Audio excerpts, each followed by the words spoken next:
Well, hello everybody. It's Mr. Hahn back with you. I'm about to read chapter 4 of Where the Red Fern Grows. Once again, thank you to everybody who's tuning in. Kind of cool that I get to see how many views that we get. And I will be sending out on this Friday's parent email that I'm reading these, and maybe we'll get some more kids who are listening. So we're moving on to chapter 4 of Where the Red Fern Grows. Day after day, I flew to the store. Grandpa would shake his head. Then on a Monday, as I entered the store, I sensed a change in him. He was in high spirits, talking and laughing with half a dozen farmers. Every time I caught his eye, he would smile and wink at me. I thought those farmers would never leave, but finally the store was empty. Grandpa told me the letter had come. The kennels were still there, and they still had the dogs for sale. He said he had made the mail buggy wait while he made out the order. And another thing, the dog market had gone downhill. The price of the dogs had dropped $5. He handed me a $10 bill back. They were only $20 apiece. Now, there's still one stump in the way, he said. The mail buggy can't carry things like dogs, so they'll come as far as the depot at Tahlequah. But you'll need to get the notice here because I ordered them in your name. I thanked my grandfather with all my heart and asked him how long I'd have to wait for the notice. He said, I don't know, but it shouldn't take more than a couple of weeks. I asked how I was going to get my dogs out from Tahlequah. Well, there's always something going on, he said. And if you could ride in with them, you could then get your dogs out. That evening, the silence of our supper was interrupted when I asked my father this question. Papa, how far is it to Kentucky? I may as well have exploded a bomb. For an instant, there was complete silence, and then my oldest sister giggled. The two little ones just stared at me. With a half-hearted laugh, my father said, Well now, I don't know, but I think it's a pretty good ways. What do you want to know that for? Thinking about taking a trip to Kentucky? No, I said. I just wondered. My youngest sister giggled and asked, Can I go with you? I just glared at her. Mama broke into the conversation. I declare. What kind of a question is that? How far is it to Kentucky? I don't know what's gotten into that mind of yours lately. You go around like you were lost. And you're losing weight. You're as skinny as a rail, and just look at that hair. Just last Sunday they had a hair cutting over at Tom Rowland's place, but you couldn't go. You had to go prowling around the river and the woods. I told Mama I'd get a haircut next time they had a cutting. And I just heard some fellows talking about Kentucky up at the store, and wondered how far away it was. Much to my relief, the conversation had ended. The days dragged by. A week passed. Still no word about my dogs.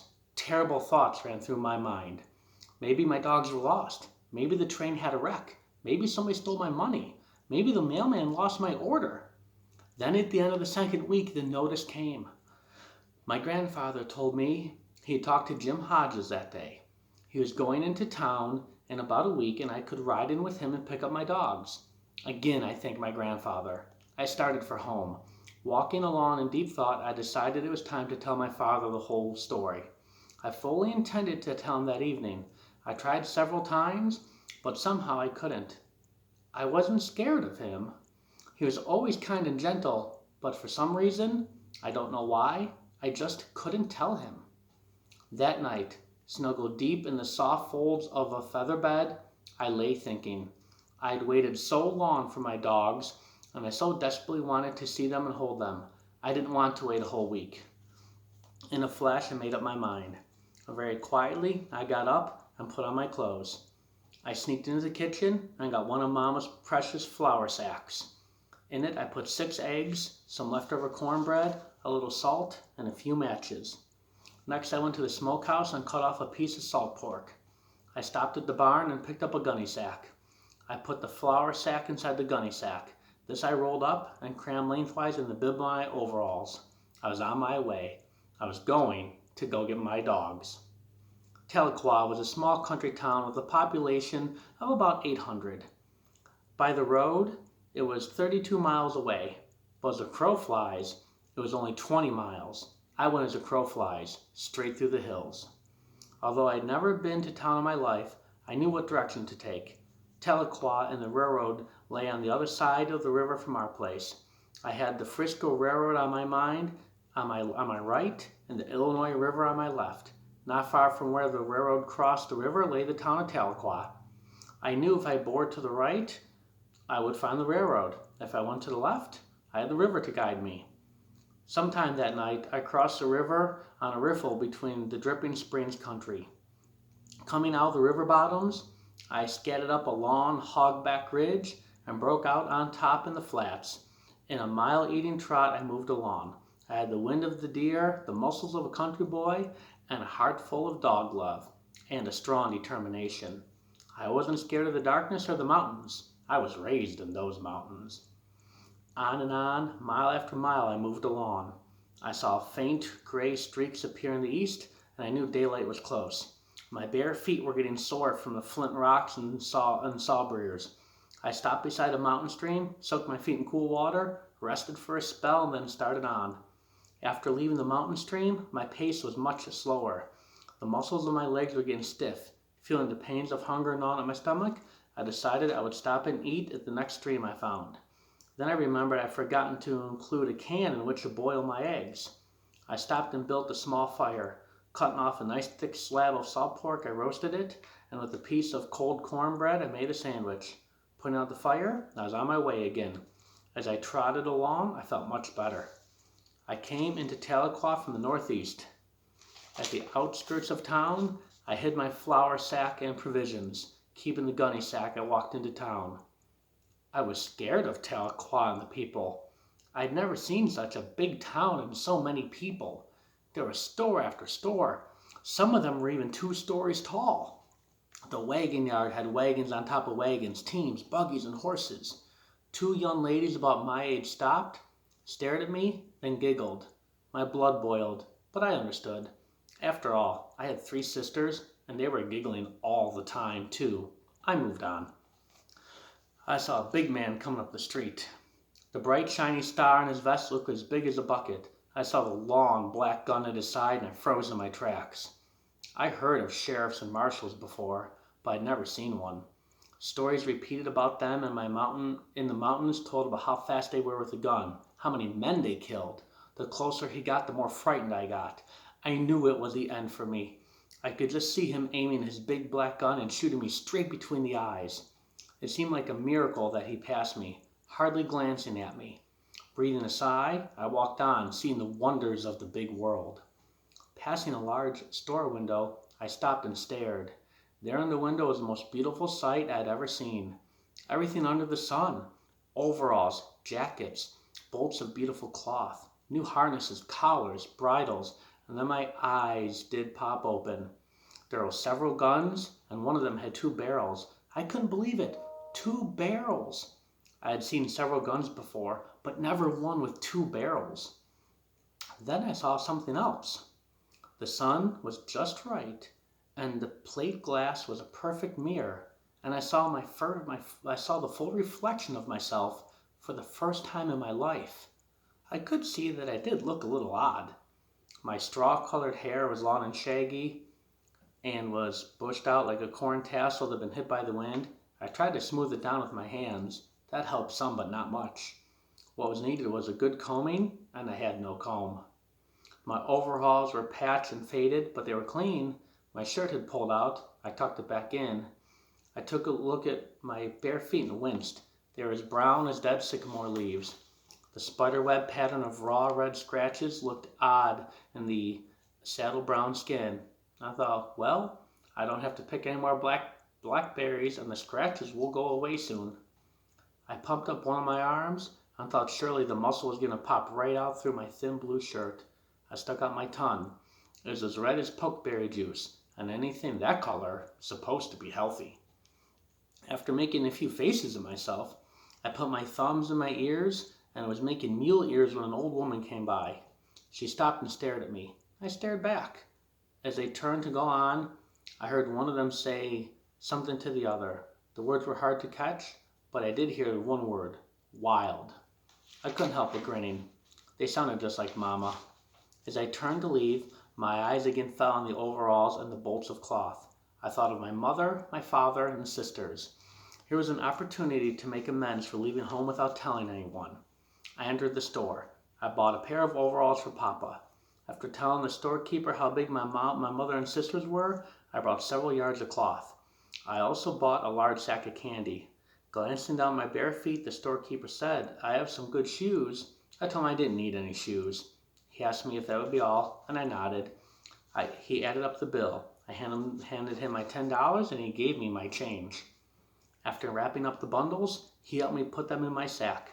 Lifting up to my shoulder, I turned and left the store. Out on the street, I picked out a friendly-looking old man and asked him where the depot was. He told me to go down to the last street and turn right, as far as I could go. I couldn't miss it. I thanked him and started on my way. Leaving the main part of town, I started up a long street through the residential section.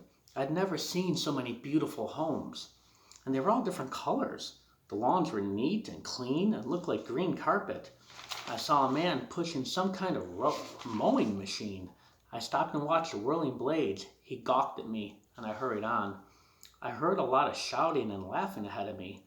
Not wanting to miss anything, I walked a little faster. I saw what was making the noise. More kids than I'd ever seen were playing around a big red brick building. I thought some rich man lived there and was giving a party for his children. Walking up to the edge of the playground, I stopped to watch. The boys and girls were all my age and were as thick as flies around the sorghum mill. They were milling, running, and jumping. Teeter-totters and swings were loaded down with them. Everyone was laughing and having themselves a big old time. Over against the building, a large blue pipe ran up on an angle from the ground. A few feet from the top, there was a bend in it. The pipe seemed to go into the building. Boys were crawling into its dark mouth. I counted 9 of them. One boy stood about 6 feet from the opening with a stick in his hand. Staring Google-eyed, tried to figure out what they were doing. I got a surprise. Out of the hollow pipe spurted a boy. He sailed through the air and lit on his feet. The boy, the stick marked the ground where he landed. All 9 of them came shooting out, one behind the other. As each boy landed, a new mark was scratched. The gang gathered around looking at the lines. There was a lot of loud talking, pointing, and arguing. Then the lines were erased and a new scorekeeper was picked out. The others crawled back inside the pipe. I figured out how the game was played. After climbing to the top of the slide, the boys turned around and sat down. One at a time, they came flying down, out feet first. The one that shot out the furthest was the winner. I thought how wonderful it would be if I could slide down at just one time. One boy, spying me standing in the corner, came over, looking me up and down. He said, "Do you go to school here?" I said, "School?" He said, "Sure, school. What do you think it was?" Oh no, I don't go to school here." "Do you go to Jefferson?" "No, I don't go there either." "Do you go to school at all?" "Sure, I go to school." "Where?" "At home." "You go to school at home?" I nodded. "What grade are you in?" I said I wasn't in any grade. Puzzled, he said, "You go to school at home. You don't know what grade you're in. Who teaches you?" "My mother." "What does she teach you?" I said, "Reading, writing, arithmetic. And I bet I'm just as good at it as you are." He said, "Don't you have any shoes?" I said, "Sure, I have shoes." "Why aren't you wearing them?" I told him I don't wear shoes till it gets cold out. He laughed and asked where I lived. I said, "Back in the hills." He said, "Oh, you're a hillbilly." He ran back to the mob. I saw him pointing my way and talking to several boys. They started my way, yelling, "Hillbilly, hillbilly." Just before they reached me, a bell started ringing. Turning, they ran to the front of the building, lined up in 2 long lines, and marching like little tin soldiers disappeared into the school. The playground was silent. I was all alone, and I felt lonely and sad. I heard a noise on my right. I didn't have to turn around to recognize what it was. Someone who was using a hoe. I know that sound if I heard it on a dark night. There was a little old white-headed woman working on a flower bed. Looking at the long blue pipe, I thought, there's no one around. Maybe I could have one slide anyway. I eased over and looked up the dark hollow. It looked scary, but I thought for the other boys I see crawl into it, I could at least mark on the ground, and thought, I bet I can beat that. Laying my sack down, I started climbing up. The further I went, the darker and scarier it got. Just as I reached the top, my feet slipped. I sailed down. All the way down, I tried to grab onto something. There was nothing to grab. I am sure some great champions had slid out of that pipe, and no doubt more than one world record had been broken. But if someone had been there when I came out, I know the record I set would stand in all of its glory. I came out just like I went in, feet first and belly down. My legs were spread out like a bean shooter stalk, arms flailing in the air. I zoomed up and out. I seemed to hang suspended at the peak of my climb. I could see the hard-packed ground far below. As I started down, I shut my eyes and gritted my teeth. That didn't seem to help. With a splattering sound, I landed. I felt the air whoosh out from between my teeth. I tried to scream, but I had no wind left to make a sound. After bouncing a couple times, I finally settled down to earth. I lay there, spread eagle for a few seconds, and slowly got to my knees. Hearing loud laughter, I looked around. It was that little old lady with the hoe in her hand. She hollered and asked how I liked it. Without answering, I grabbed my gunny sack and left. Far up the street, I looked back. The old lady was sitting down, rocking with laughter. I couldn't understand these town people. If they weren't staring at a fellow, they were laughing at him. Okay, everybody, at the end of chapter 4, we are up to page 38. So we're getting there. So I will see everybody tomorrow. Goodbye, Martin Road.